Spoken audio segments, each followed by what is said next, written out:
So they're talking about the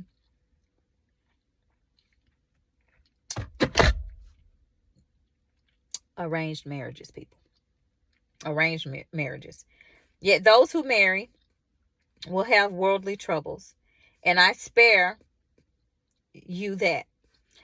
This is what I mean, brothers. The appointed time has grown very short. From now on, let those who have wives live as though they had none, and those who mourn as though they were not mourning, and those who rejoice as though they were not rejoicing, and those who buy as though they had no goods.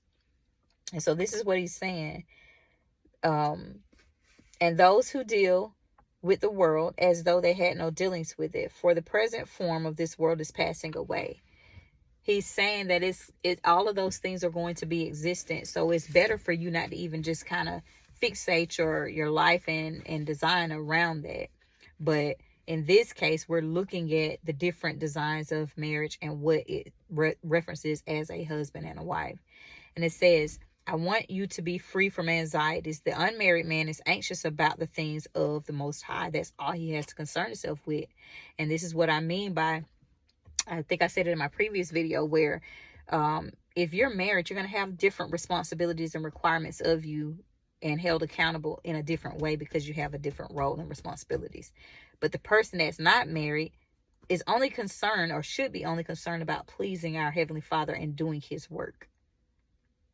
And I'm not saying that a married person doesn't have work to do. What I'm saying is the married person is going to be focusing on the other roles that he's been assigned. So it's kind of like one big block. One big block exists if you're not married, and it's just only serving our Heavenly Father. But then when you become a husband and a wife, and then a mother and a father, you have other roles that are trickled down into that.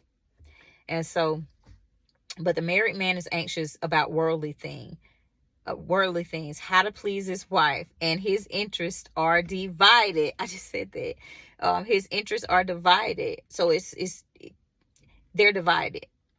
It's divided. And the unmarried or the unbetrothed woman is anxious about the things of the Most High, how to be holy in body and in spirit. But the married woman is anxious about worldly things, how to please her husband. I say this for your own benefit, not to lay any restraint upon you, but to promote good order and to secure your undivided devotion to the Most High.